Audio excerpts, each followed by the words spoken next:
Welcome, thinkers, to Season 3, Episode 23 of Thinking Critically. Today's topic is dynamics. And before we begin, another announcement.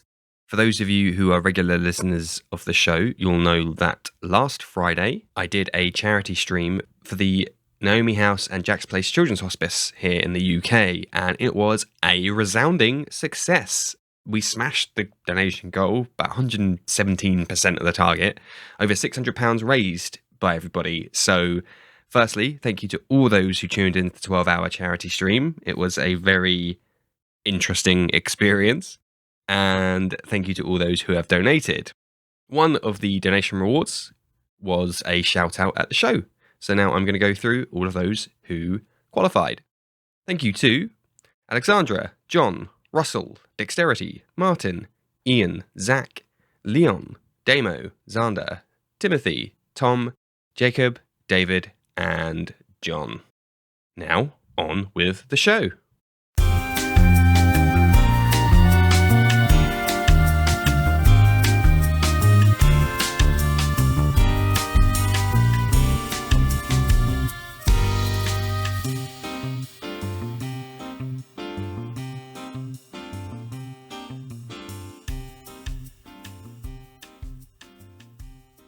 And today I'm joined once more by TheFoolishSwami. Thank you ever so much for joining us. Can you tell us all again a little bit about yourself? Hi everyone, I'm TheFoolishSwami. My name is Ian and I'm from Belgium, a European professional dungeon master and social worker.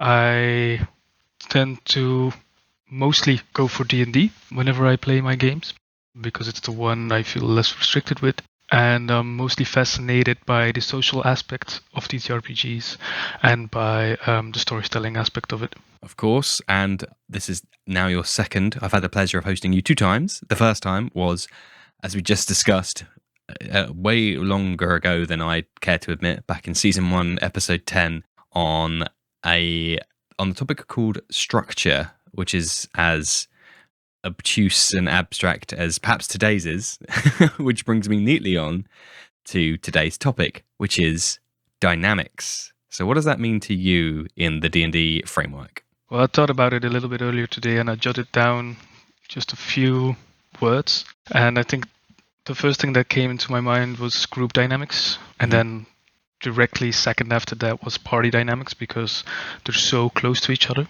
And then the other two I thought about were game dynamics and story dynamics. Okay, well, remember that list because I will forget, but let's go through it then. So my first question to you there is, how are you differentiating between group and party? So when you say group, do you mean the players? Yes. All right, that sounds like it's going to be a meaty topic. Yeah, the group for me is the players and the party is the characters they play. Okay, all right then. So I am, based off of what we discussed last time and your own personal areas of expertise, IRL, I'm expecting this group dynamics one to have some quite, how should we put this, revealing and insightful thoughts way outside of my area of expertise. So what are your thoughts on how the group dynamics then impacts the game? Well, it hugely depends on which type of group you play with. I often have a completely new group with even players who don't know themselves, because a lot of the things I run are one-shots that are kind of free to join. You don't need a pre-made party to join them. So I often have players who are new to the game or players who are new to the group, and that changes a lot on how you run your game, because you want everybody to feel safe and welcome. So one of the things I think about when I'm going towards a group is who are the people sitting at my table, and I can usually pretty easily, almost instantaneously, know who I'm dealing with. But one of the most important parts of that is having a shared or open space. And there's a few things you can implement to create that safe or open space. But I think the first thing you should consider is the size of your group, because studies have shown that when we look towards the different roles we take in groups, especially when it comes to meetings, professional meetings, that it's important those roles can be shifted, and that there's not always a very concise leader or concise note taker, for example, and that the ideal size for that participation is 3 to 8 people. Okay. That's why I never go above 8, and I don't like running with 2 people, except if it's something they've specifically asked, like, oh, we want to be just 2 people having a story together. We're just like a 2-man party. That's kind of the gist we want story-wise. Then that works perfectly. But if you're getting new groups, what seems to work best is 3 to 8 players. I don't know how many players you have in your group. Good question. Pertinent question. As I had 6 before the holidays, and now one guy is going on a indefinite hiatus for the time being, so that's going down to 5. But there's a few other changes regarding party dynamic that I wanted to go into in the next bit. But before we go on to that, I really, really, really like the idea of bringing in the studies and the academic side of meetings and group dynamics, as you put it. There's no better word than to use the topic of the show. So yeah, group dynamics. And I'm a fool because I've been in like a professional career, which is full of meetings, as I'm sure most people will know. For the last 14 years of my life, I've been in a professional environment where you have meetings, and never once in my D&D life has the thought crossed, like, maybe I should think how the two things overlap. And I can absolutely see that being a very, very interesting overlap there. And we have mentioned briefly on the show and in previous episodes around kind of like Tuckman's 4-stage model of group forming, forming, storming, norming, and performing, and that kind of stuff. And that is also, I studied that back at university a decade ago, and that is very much applicable to a D&D group, both the players and the characters, which is an interesting kind of way to think that there's in parallel there's 2 separate groups which are wrestling with their own dynamics, some of which are impacted by the other ones. I don't know how deep down that rabbit hole I want to start thinking, because there's an awful lot there. But yes, no, and well, the other thing I wanted to mention was what's good about today's show is that obviously listeners will know that I DM my main 1 campaign, which is the same 6/5 players now for 2 and a bit years, 3 years probably. So, contrast to yourself, it's all people I get on very well with. It's people I've been blackout drunk with. It's, I've had loads of social times with them and stuff, compared to what you do. It's people you already feel safe with before you go onto the table. Indeed, yeah. Like, yeah. So I can't comment from experience in terms of like an unsafe environment. I'm fortunate that I've never been in a situation where I felt like that, or certainly hope I'd never put anyone else in that thing. But I'm pretty sure I haven't. But no, as I said, yeah, six players down to 5, although 1 is still obviously in the group and lurking in the chats, and is probably no doubt going to be having a severe case of FOMO as the weeks go on. But have you already had a first session without the 6th person? It's tomorrow night. Okay. At time of recording, it's literally 24 hours away, almost to the hour. Well, I would say try to pay close attention to how one person leaving the group affects the group dynamic, because that person will definitely have some few roles that he or she admits to when stepping towards the table, and those roles will have to be filled. So we will see people who are reluctant to take over those roles, or people who will be eager. And because you're a friend group, it's very safe for all of you to do. But if you're a new group, that can be quite intimidating. When you talked about the example about having professional meeting and how those group dynamics are there as well, well, you can very easily, if you're a new player to D&D, I'm just trying to make the comparison. If you're a new player to D&D, never played it before, and you've paid this guy, being me, to get your first experience. You don't know anyone at the table, so you get into your local gaming store or local gaming shop, or however you want to call it. There's been a reservation made at that table, and you walk towards that table, and you see at that table already 8 people sitting. How likely are you to sit down and start talking with any of them? But take that same example, but instead of 8 people, there's 3. people sitting, how likely are you then? Mm-hmm. So that's why the size is very important for people to feel safe, feel welcome, to feel like they're a part of a group and not a part of this statistic being. And an audience at 8+, you're pushing to what I would consider an audience, as in a passive consumer rather than a member of a team. So yeah, I can absolutely, to answer that question, yeah, absolutely, you would be you'd be more reluctant because you kind of just assume I'm just here for the ride. That's why with my professional groups, I try not to go any higher than 5, especially if they don't know each other, because there's 2 reasons. 5 is not too much to actually have a voice in the group, even if you're new or if you're quiet. And it means that they are an uneven number. So it will make it harder for them to sit still. Mm. What I mean by that is they can be indecisive. If they have a problem and they're thinking about how to solve it and they're taking a vote, there's always going to be one group with 3 votes. Mm-hmm. So it's a group that will keep going forward. The moment you have an even number in your group, those things can get quite dragging. Mm-hmm. Mm-hmm. I'm smiling, I'm grinning here because I love those kind of things. Back in my academic days, I was very hot on my surveys and things like, central tendency bias and fence sitting and all that kind of stuff. So when you do a survey questionnaire, I always like to do it on an even number, conversely, because you can't just pick the middle one then. So if you have a scale of 4, you have to pick 3 and 4 being slightly more positive and 1 and 2 being slightly negative. Otherwise, everybody just blasts 3 as neutral, don't care. So it's a similar thing, and that's why it's ticking that same box for me, in that even if that binary decision comes up at some point in a campaign, which it might not, but I think most will have at some point, should we steal or kill, or should we run or should we hide? There'll always be that decision at some point that comes up that's like gonna split the party, to use the trope. And yeah, I'm just grinning now because I just love how elegant that solution is to having an odd number of players, to be like, well, it's going to be very quickly resolved because 3 of you are going to want to do X and only 2 of you are going to want to do Y. It also gives all of them an important vote, because each vote will count toward the end.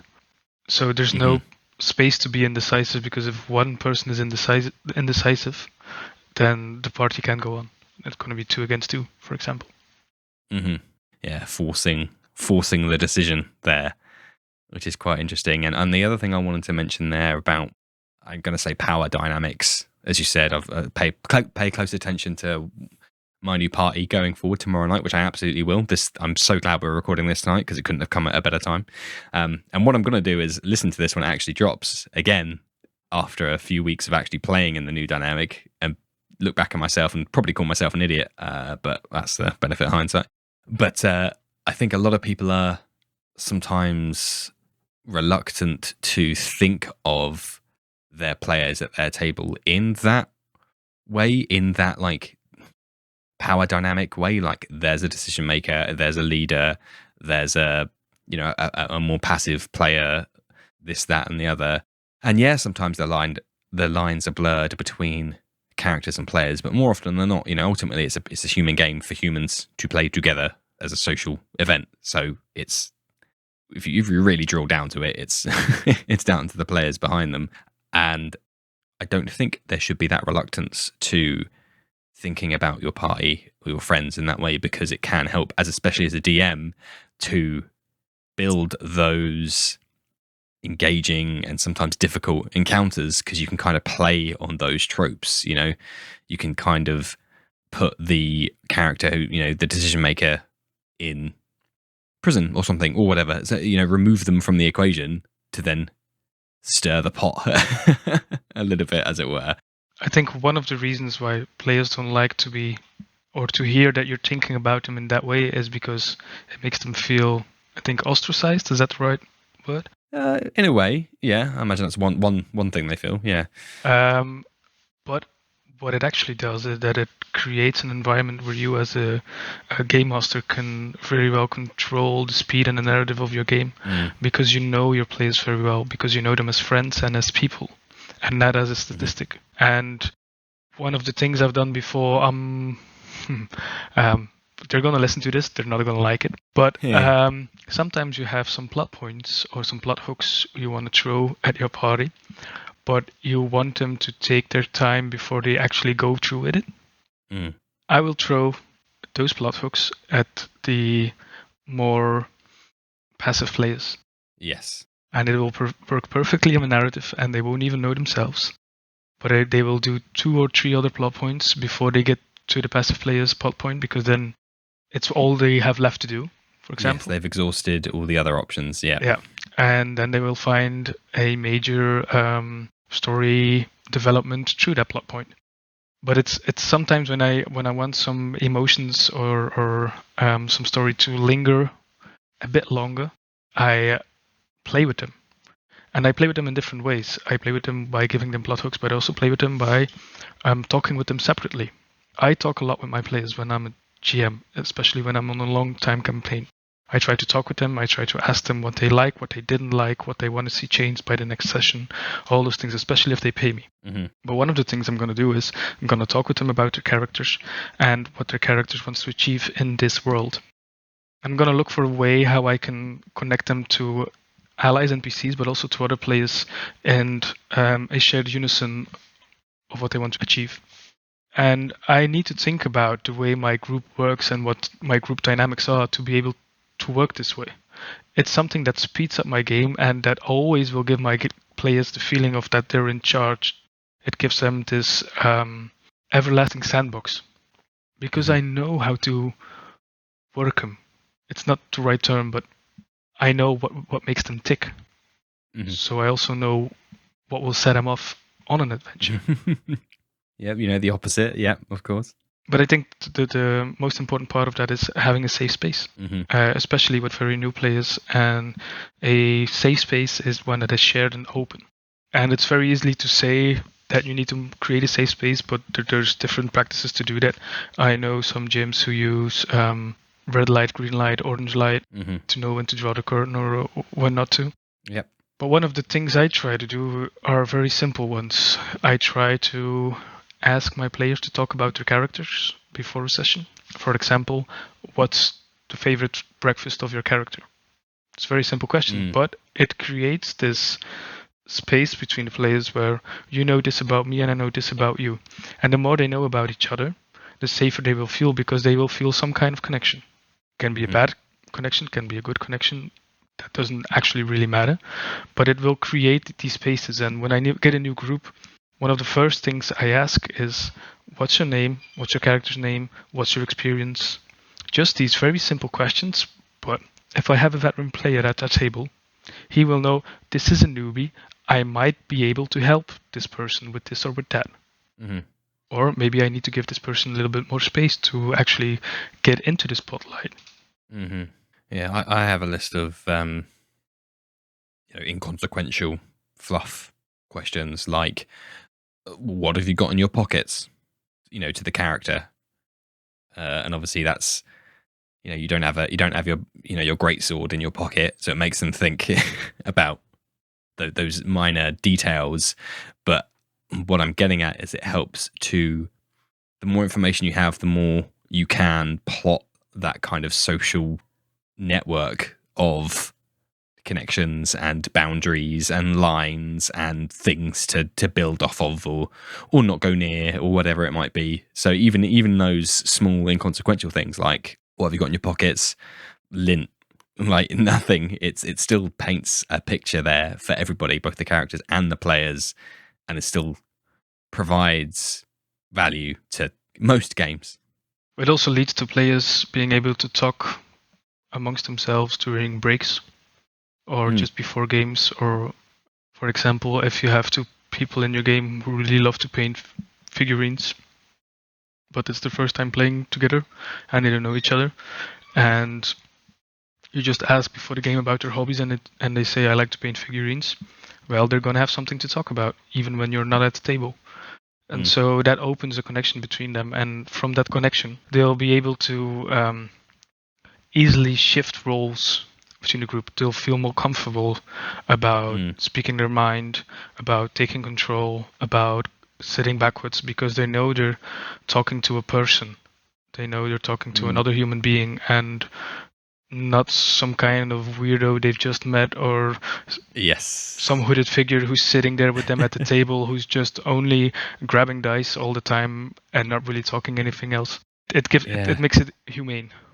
Yeah, exactly. That is the bit that I think is sometimes missing. I've seen a lot of, session zero stuff. I've seen a lot of the safety tools that we've already alluded to, but I haven't heard of that injection of humanity that much, that spend 15 minutes doing funnily enough, a traditional icebreaker that you do very often in corporate environments, and team building exercises for that exact reason, to be like, let's get rid of some of those boundaries.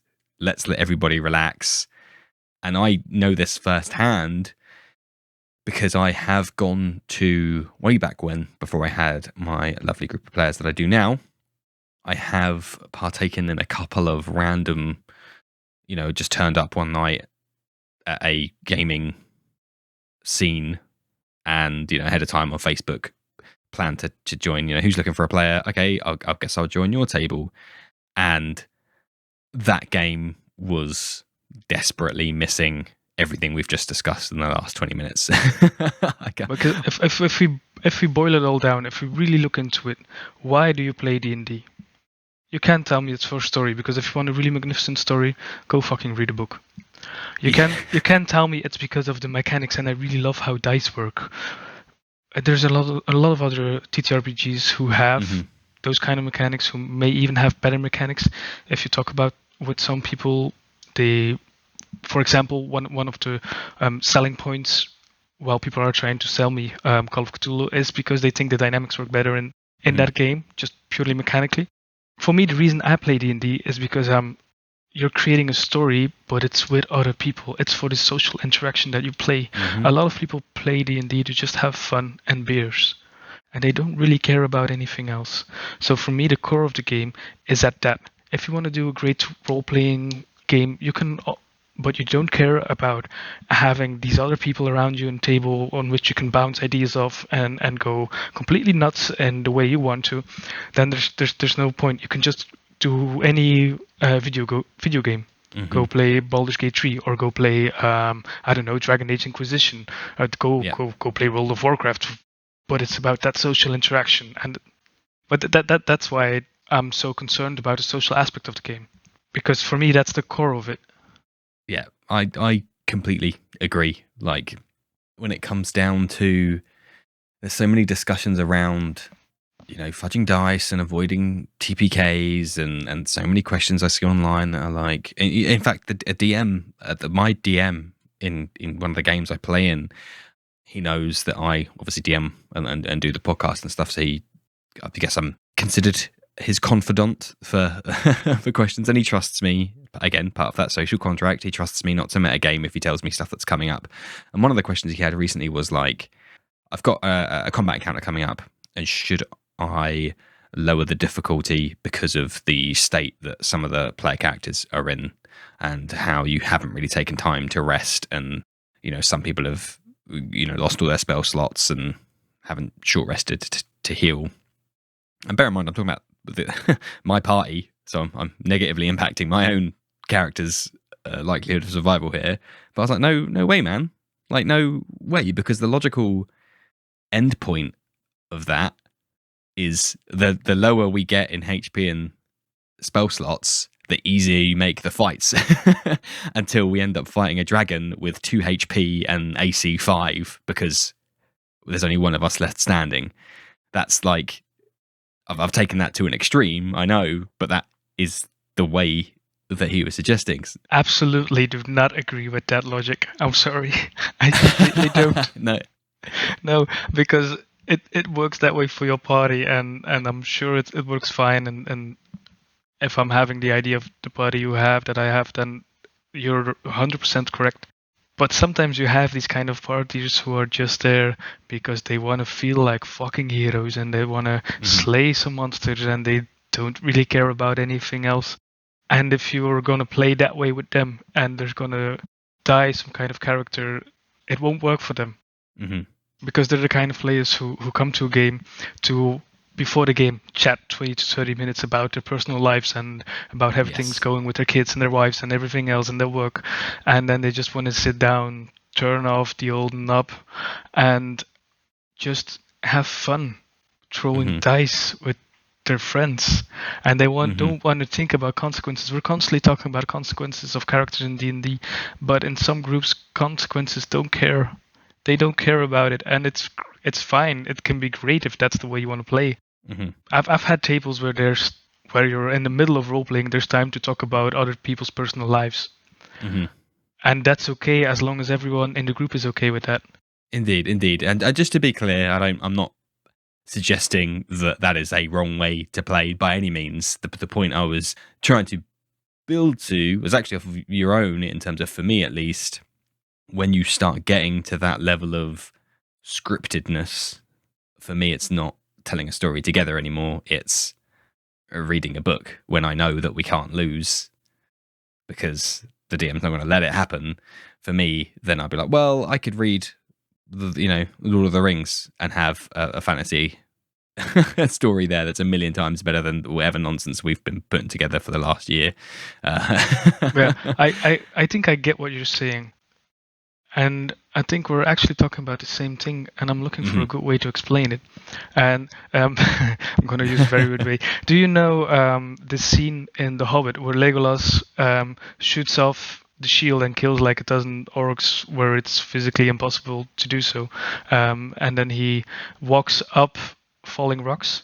I mean, I haven't really seen The Hobbit, but I've seen Lord of the Rings a couple of times, but I mean, I can picture it. So yes, we'll say it. Let's just take Lord of the Rings then, for example.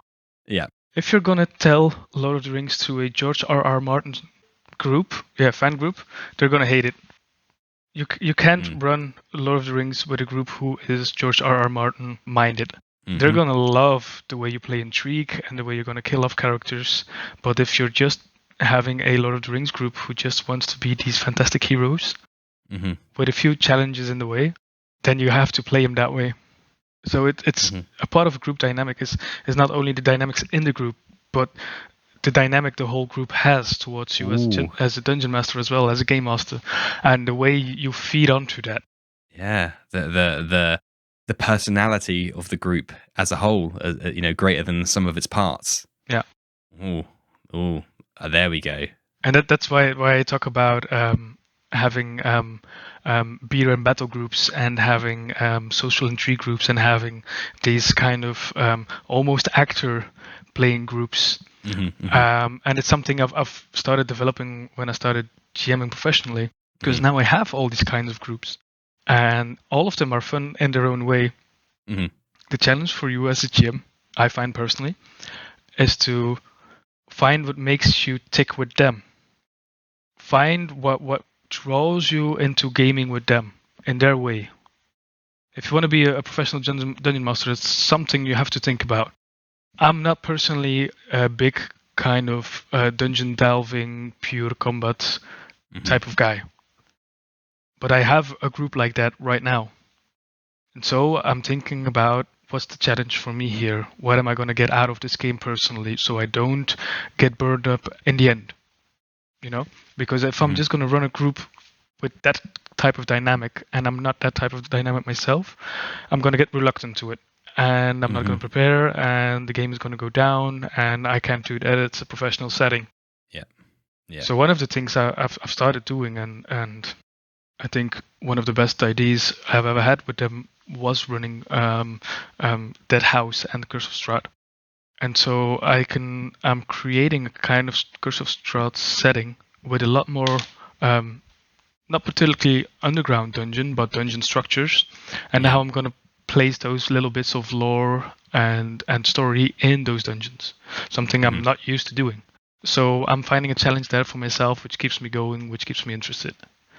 And that's also a dynamic in itself. What can I get out of this group, and what can this group get out of me?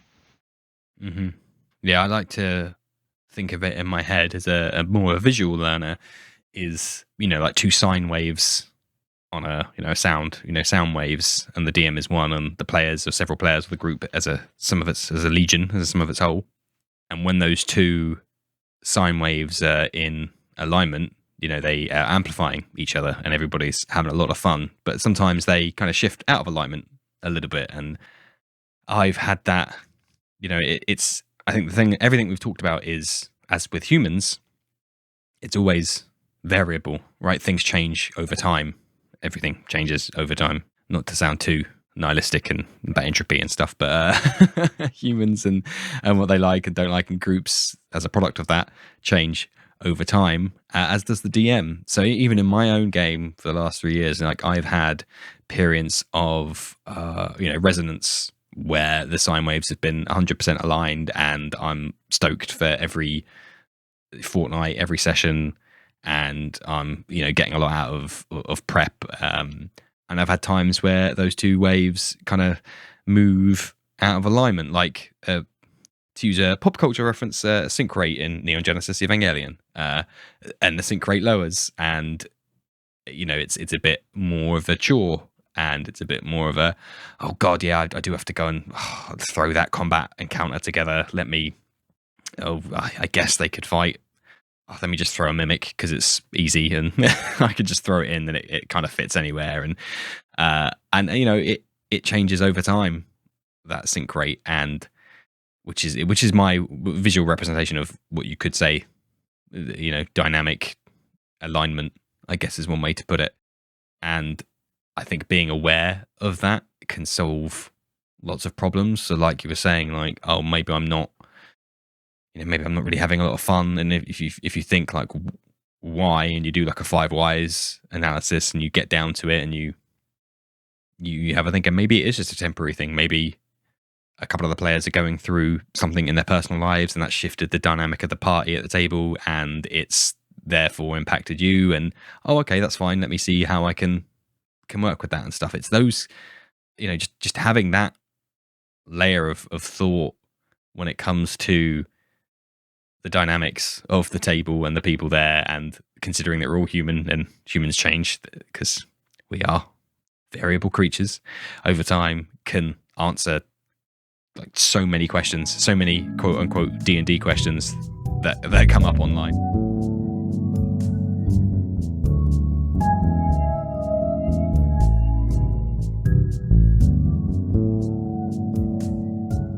Well, last time we talked, I was still running my Storm King's Thunder campaign. Mm-hmm. And because of COVID lockdowns, we were forced to go playing online. Mm-hmm. I had a group of 8 players online. It's a mess. So I started asking my players do you want to play online or not? Some of them said they didn't want to, so I kept playing with a smaller group. And then after a while, some of them said we actually do want to play because it seems like there's no end, and we want to play some D&D because now we actually have more time than before, and it would be fun. Mm-hmm. So I started playing every week, splitting the party in 2. Story-wise as well, it worked perfectly. 2 groups of 4. They all had their own narrative going forward. But still I felt struggle. Especially when the group conjoined again, and they were with 8 again, I felt struggle. Something was wrong in my game. Mm-hmm. And I felt my players not being enthusiastic as the way they were when we were on table and stuff like that. So I asked them, I kind of did a survey between my players, and I asked them, now that we're playing online, what are you trying to get out of it? Why are you playing online? And most of them just said, I just want to have fun and be together with friends because there's no other way of doing that right now. And that's why I want to keep playing the campaign. And so I said, okay. I dialed down a bit on the story and did some very weird different things with my game. Tried some very few things. For example, one night they got into a dwarven bar, and that whole night consisted of drinking games that we played at the computer together instead of actually going through the narrative. I've set up mazes that they could find out in on the computer with drinking rules accorded to them because we just wanted to have a fun night. But I told them beforehand that if they wanted, we could do a drinking game. So we played for 2 hours and then we drank for 2 hours. And it was these weird little implements that gave them the energy to go on with the story. Because they knew that we can go for a bit of story, but there's gonna be these fun times where we're just hanging out together and we were just being friends, and we can actually do what we used to do at the table together. So the environment can have a very big difference for your players, and it can really change the way they want to play. I've had a player who went to a divorce, very tough time for him. He didn't say me beforehand, but I had a very big encounter that night, one of the main bosses. And I remember it very well. We printed out a lot of maps and all different kinds of stuff. And so I was building up towards it for an hour and a half, and then when the combat started, I said, let's take a 5-minute break. That player started crying at the table. And I had no idea what was going on. And it's why I'm telling this is because I want to state out that it's still about humans. So I went to him, gave him a hug, because he's a very close friend to me, asked him what was going on. He told me he was getting a divorce, and we talked a bit about it. And I told him, what do you want to do now? Because we're a group of friends, everybody will take a step aside for him, for his needs in that moment. And it's kind of like giving the spotlight, because we have to look at it in a human way. And he said, the only reason I came tonight is because I wanted not to think about it. And at that moment, I knew that I had been able to entertain him for an hour and a half in a game while he was just getting divorced, and I was able to take off his mind of that. That is gold. No matter what anyone tells me, to me personally, that's gold. And that's why he came. So I changed the shift of the group dynamic, and I even went further into the narrative just to keep him getting at it. Yeah, keep his brain on it, yeah. I started describing it more. I tried to do more special effects with my mouth and all these kind of things, making special sounds and really getting everybody interested into it, and making dice rolls very important, because I knew from that moment that I was there to entertain him for a little bit. And afterwards we were going to talk. But I was there to entertain him. That was his purpose at the table. That's what he was seeking out of it. And as a dungeon master, I'm not telling you to lose yourself, but it's part of what you do. Yeah. I mean, my equivalent isn't quite to that level.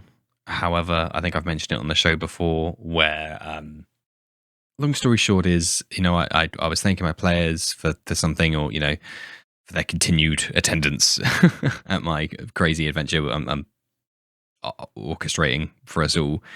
And one of them was like, no way, man. We've been going through, lockdowns in the UK and pandemics and being stuck at home with the kids and all that kind of stuff. So like, I actively look forward to our game every 2 weeks, because it's this, you whisk us away to this fantasy land where I don't have to think about any of that nonsense and Gen can just sit down and shoot fireballs. And I was like, oh, I didn't know I was, you're welcome, I guess. I didn't realize it was that, important to you. And like when you said there, that's golden, that's when I was like, I had the same feeling probably that was going through your head at that time. I was like, wow, okay, cool.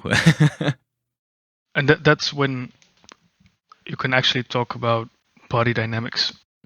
When you start seeing each other as humans. I'm not saying as friends, because some groups will never be friends. Sometimes you just have a weird group, or have a lot of people who don't know each other together. But one of the things I often hear complain about when we talk about party dynamics is knowing when to take and when to give the spotlight. And the moment you start seeing each other as people, you're not giving away the spotlight, but it means you're putting it on another human being. And people will be less reluctant in giving it. Yeah, that, I think it's an underrated requirement of TTRPGs is social intelligence, if that's the correct term. I don't know, but that kind of empathy of knowing, hey, that player hasn't spoken for quite some time. Maybe we should give them some time. And it, like you said, I like that idea of you're not giving up the spotlight, you're shining it on someone else. I like that idea because it's quite like you're becoming the cameraman. So you're not losing the spotlight and sitting in darkness. You're becoming a pivotal part of the scene by giving the spotlight to somebody else, by being a member of the production team, I think is quite a nice way to think about it. And it builds on that collaborative notion. But yeah, that social intelligence of like, these people are having a moment, or I need to step back. I've had my time. I was, I had a one-on-one on the DM because I was doing speak with plants, for example, for 10 minutes. So, none of the other players got really a look in. Then maybe if I'd done speak for plants for 10 minutes, maybe I'll just step out of the conversation for a little bit, just to give everybody else some time, if indeed that's what they want. And that is just super, super important. I think it's so one of the hardest things to train and to learn if you're not fortunate enough to have some kind of innate understanding of it already. But it is that's what pays insane amount of dividends, like way more than any kind of optimal character builds, way more than any kind of note takers. Like, oh, everyone loves a note taker. Yeah, they're great. But if that note taker is disruptive and never gives other characters times to talk, or always needs to have the last word or something, then they're not. They're bringing way less value. They're taking value more than they're bringing by being the note taker, in my opinion. But I think, as you said, it's all everything we've talked about boils down to that human experience, as we said, and it's tough. It's tough. I personally partially blame media for that, and especially fiction, because if you read a book, it's always about the main character. If you look at a movie, it's always about the main character. If you play a game, you're always the main character. We always identify with the main character. And so people step towards a D&D game and they think, oh, we're creating a story, I'm the main character. You're not the main character, the group is. Yeah. It's a very weird way of thinking, but to me personally, it's the correct way. The group is the main character, and sometimes the story will be a little bit more about you, and sometimes it will be a little bit more about anyone else, but it doesn't add any less value to you or your character if someone else is taking control for a minute. And actually, it adds value to it, because it will show the way you can connect with each other as characters and as people. And that's what I mean with that shared open space. The more we talk out of character with each other, the more we know about each other, the more friends we can become, and the better we can play.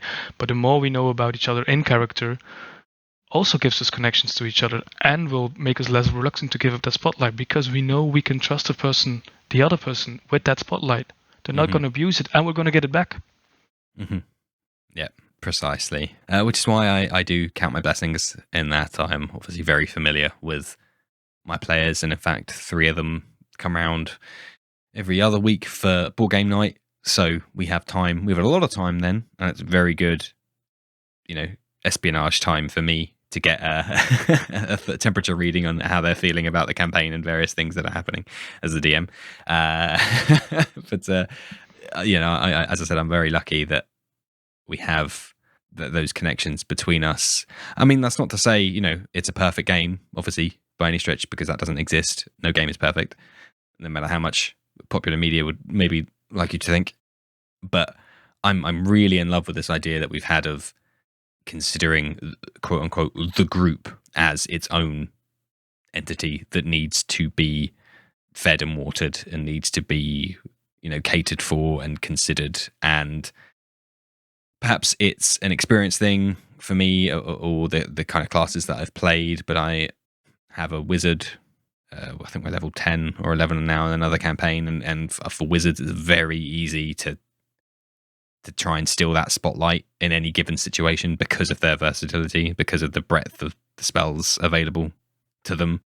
Even in combat, because you're so squishy, you can very quickly become the victim who needs saving, which is a main character again. So that is actually quite a good exercise for learning those social cues and learning when to be like, I could trivialize this entire encounter with one spell, but let me just see how it's going to play out for a little bit, or this, that, and the other. And what I love even more about this is that it's, again, a perfect crystal clear delineation between player and character. And it's how you opened the show was with that player dynamics and then party dynamics. And this is one way where they are so so different is that the player always has that choice to shine that spotlight on somebody else, when obviously in quote unquote real life, as if fighting dragons would ever be in real life, but that might not happen. But it's a responsibility. It's a boon you have to be able to do that to other players. To be like, hey, I'm not going to trivialize this encounter because I know that guy wants to talk to these guards. So let's see how I'm here for the ride. I want to see it happen. I'm not just going to sleep, command, because I can read the scene. I can read the room, to put it in one contrived platitude. I personally love playing wizards because you talked about your 10th level wizard. Mm-hmm. I love them. I don't love them because of their versatility. I don't love them because of their great spellcasters and all that crap. Excuse my French. I don't care about that at all. What I love about playing a wizard is that a wizard on his own is very weak, especially in the beginning. And a wizard needs friends. A wizard always needs friends because he's not a meat shield. He's gonna go down very quick, and he needs people he can trust. So I never play the victim with my wizard. I always flip it over. As a wizard, I often take control, but in that control, I seek friendship with my wizard. I've played a wizard, a very scrawny guy, very nerdy guy. His name was Jean-Luc.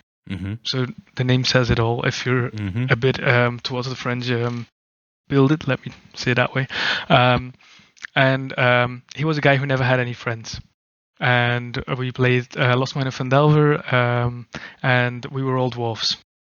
So one of the things I wanted for this character at the end is to have friends. So that meant that I had to interact with all the different characters to know what they were about, how they were, and if they would be fitting to be friends with my character. And in that way, I incorporated something into the character that made him kind of reliant on other people. Mm-hmm. And it made him think about group dynamics as a character, and it made him think about the importance of not being left alone and not being the kind of party whereas everyone just does what they want to do. He needed a well-structured and together working party just to survive. And it's one of the few ways that you can implement that group dynamics into your party dynamics. You could make a rogue who's very quiet, who's very good at picking locks, but he can't talk at all. He's not charismatic at all. And he will have a need for someone to take that over. So which will make him turn toward another party member, maybe a bard who's very good at talking.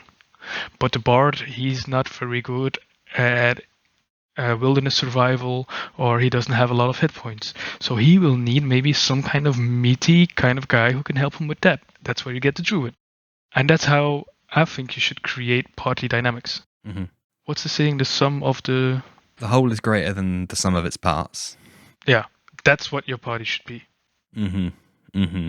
And that, I mean, after me singing the praises about my group, very much that was a problem they felt for longer than I should have let it be felt, to be honest. When they first started playing, it was very much 6 discrete main characters reluctantly being traveling together. They were all Aragorns. Yeah, yes, yeah, and various different incarnations of the character, yeah, the different times in his life, for sure. And it was very much like, I love that example. It's even if I think about my own, my core friend group, we have personalities and dynamics in real life, and we each do bring something unique to the table, and I think it is that main character syndrome that you mentioned. I think is a filter, stands in the way of that train of thought for players and their characters, because it's very easy for maybe 3 onwards for a wizard or whatever, for most classes to at least think I am unstoppable. I can do almost everything. Maybe I'm not that wise, but what does that mean? Whatever, let's move on. So it's to see the wood for the trees and be like, no, I need, my guy needs something. My character needs something, or someone that isn't a health potion. It can be quite tricky sometimes. When I'm about to play a long-time campaign, I ask for 3 things: want, need, and weakness. Want being what the character wants. Very simple, usually some kind of materialistic thing. Could be I want to have fast wealth or vast knowledge, or I want to find a wife. And then I ask for their need. And the need is something in a character that they don't know they need it, and they often confuse it with the want. For example, someone wants to get a girlfriend, but they need to get more confidence, self-confidence, to actually be able to get one. And then I go to their weakness, and I ask them what's their weakness, and to go on with the given example. Yeah. It could be I'm shy around women because I've never had a female figure to talk to. And then I'm going to look in the party, and I'm going to look for someone who can actually help them with that need or with that weakness. And for example, if someone has a female character they're playing, I'm going to look for situations to set those two up together, which will make that one, the first person, realize that that character could actually work with their character, could actually help them. And maybe they'll think of the want, like, oh, this guy's looking for a wife. Oh, that's a female. Perfect. I see, yes. And the other person will think, no fucking way I'm going to play a wife. But in that process, the character will learn to talk to women because they've gained a friend. And it's that way you can actually put your players together over a longer time and make them create something that's bigger than themselves. Not everybody is as socially savage in it or a storytelling savage in it as you might be as a dungeon master or as a game master, but you can always talk with them about it. You can sometimes tell 1 or 2 players what you're planning or how you're trying to toy with those dynamics or why they're important towards each other. Or you can have NPCs tell them with some kind of prophecy or whatever. And it's the way you play with those dynamics in and out of game that will create a very strong group that will want to play together. And I try to do that as a dungeon master professionally, and I try to give that away. What I mean is, I don't want a group to be reliant on me to have a great game. So before I start a longer campaign, I ask the players if there's anyone who wants to get who wants to be the game master afterwards, after that campaign, and I take them behind the screen with me after sessions or after a big plot point, and I tell them how I did it. Because it's a social game, it should be enjoyed socially. It's not something for me to make money out of. I don't want them relying on me. If they want to keep playing with me because the certain skill set I have, or they just like looking at my face, whatever, then that's okay. But I don't want them to be relying on me. They never should be. No. Teach a man to fish, as they say. Yeah. Well, thank you for this discussion. Time really has gotten away from me today. Is there anything we haven't yet talked about? I mean, for me, yeah, because we didn't even touch like 80% of my notes because we were talking about the real juicy bit, the really important juicy bit. So I'm super happy with that. But for yourself, was there anything we haven't really touched upon yet? Oh, I think we have the better part of my notes have been discussed. But we don't do this quite often, so if there's anything you want to ask me, get any information out of me, just go ahead and ask me. Okay, well, I did have one question that I was sitting on since the beginning, but now's as good a time as any. It was mainly, I think you mentioned earlier on about kind of making a effort to, read the players, listen to the players, understand how the role. That was it. It was about the role within the group, and my question was: are you actively doing that as like a subroutine in your brain when you're running a game? Are you actively making a cognitive effort to be like, oh, the foolish Swami will remember this when somebody kind of steps forward and makes a decision? Is that something that you're actively doing? Yeah, I do. But it comes very easy to me, if I'm honest. It's something I always do whenever I'm at parties as well, or just having drinks with friends. I like to have everyone included into it, and I think it's part of why I'm a social worker, and being a social worker has only made it stronger. Mm-hmm.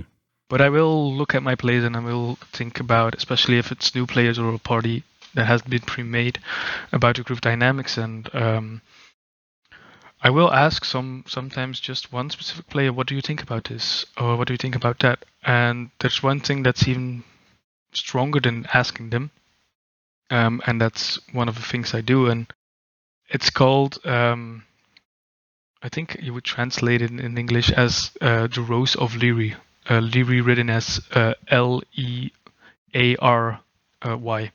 Okay. And it takes it, and it's kind of a diagram, a circle, with the way people connect. For example, you can be. It's not about being happy or depressed or being angry or anything like that. It's more like people who are instigators who will easily take the first step, or people who are more reluctant or reliant on others. And one of the things it says is that we can actually make other people behave when we start mirroring their own behavior. So if you're a player in my group who rather waits for the others to take control, then I, as a player in that game, for example, will stop taking that control. And I'm not giving you exactly the spotlight, but I'm giving you the opportunity to take it. And often people will tend towards doing the exact opposite of what you're doing at that moment. So if I'm the one who keeps giving in a relationship, I could stop giving so I could receive. Okay. It's a weird kind of manipulation, Mm-hmm. but it's actually an honest one, because we're talking about dynamics and how we look towards each other. It's, for example, when you have a friend who keeps talking, or who never talks, and you're always the one talking. Mm-hmm. If you want that other person to talk because you're genuinely interested in what they're saying, you just want to know how their day was, but they don't tend to talk, you could try to just be a little bit more quiet and just ask them how their day was. We're not pushing them into the spotlight. We're giving them an opportunity to seize it. And I think that's very important. We're not giving anyone the spotlight. I'm not telling someone to do something. I'm just giving them the opportunity to. And it's very easily done in a game. When you go to talk with, you're going to talk with a guard, it's kind of social interaction, and you're usually the one doing the social interaction, but you know there's a friend who's a little bit shy, but he could actually, his character could do it as well because he's a sorcerer, so he's charismatic, but he doesn't play that part of a sorcerer. Yeah. You can just go before the encounter. You can. My character turns his head. My character turns his head towards person X and asks, "Do you want to take this one? Do you want to try talking?" Yeah. And it's easily done. It's kind of mirroring that behavior and giving the opportunity to seize that spotlight and not pushing them in it. Mm-hmm. Yeah. Giving the opportunity rather than pushing them in. Subtle, but a very important difference there. Well, thank you ever so much for that discussion today. Is there anything you would like to promote? Not really right now. We're working on the website, so it's a little bit bits and pieces everywhere right now. I don't have any book coming up, but if anyone has any questions about what I'm talking, or just needs some advice or some help or whatever, or you think about something I've said and you don't think it's right, please contact me through Instagram, through Facebook, at TheFoolishSwami, or at TheFoolishSwami DM, depending on where you're sitting. And I'm always open for a discussion with anyone, so feel free to contact me. I'll be dropping you loads of messages after this. All the things I disagree with. No. You do remind me that I think you were working on a book before, which was in the episode description last time. So, The Nine of Himdall. Yes. So that will come in. That will go in. That will go in this episode description for those newer listeners. I think by now it's a bronze bestseller on the Master Guild. You're being too modest at this promotional stage. So it's been sold a few times. No, we're very happy with it, and I hope other people are as well. Yeah. Well, that will be in the episode description, so I would encourage you all listening to go and check that out. And as Ian mentioned, it's he is obviously open for chatting, this being the second time on the show, so I would encourage you to do so. So all that's left to say is one last time, thank you ever so much for joining us today and sharing your expertise and experience on this rather abstract topic. Thank you very much for having me and for having this very nice chat. Lovely little evening over. I feel like I could have done with a glass of wine or a glass of port or something over tonight's discussion. Next time, third time's a charm. Thank you to everybody for listening at home. As usual, please check out the episode description for all the pertinent links, references, and DM's Guild and Instagram. And as Ian said, please do reach out to him for any thoughts or questions, and me as well. I'm always open to answer questions, although I feel that the longer the podcast goes on, the fewer people want to talk to me. But such is life. Anyway, thank you all for listening, and good night. And now it's time for the Patreon shout-outs. Thank you to Robert Hartley, DM for Viva la Dirt League and writer on the D&D Logic web series. I would encourage everybody to check him out at Robert Hartley GM on Twitter and Twitch. Thank you to Optional Rule, a 2-time guest of the show and a very insightful and knowledgeable source of information. Please check them out at www.optionalrule.com. Huge thank you to a great friend of the show, Matthew Perkins, who's out there making hilarious and educational Dungeons & Dragons content. Please go and check out his stuff at matthewperkins.net, where you can find links to all of his socials and all of his content, including his own Patreon, which I would very much encourage you to check out. Thank you to Matt Street at mpstreet88 on Twitter for supporting the show. If you need support running your personal or business schedule, head to virtualtimehustle.com or on Instagram to make that difference between should do and done. Boss it better with support from Kat, who will help you get back that essential time you've been searching for. If you would like to support what we do and get 4 shout-outs a month, head over to patreon.com/thinkingcritically, or you can just buy me a coffee at ko-fi.com/thinkingcritically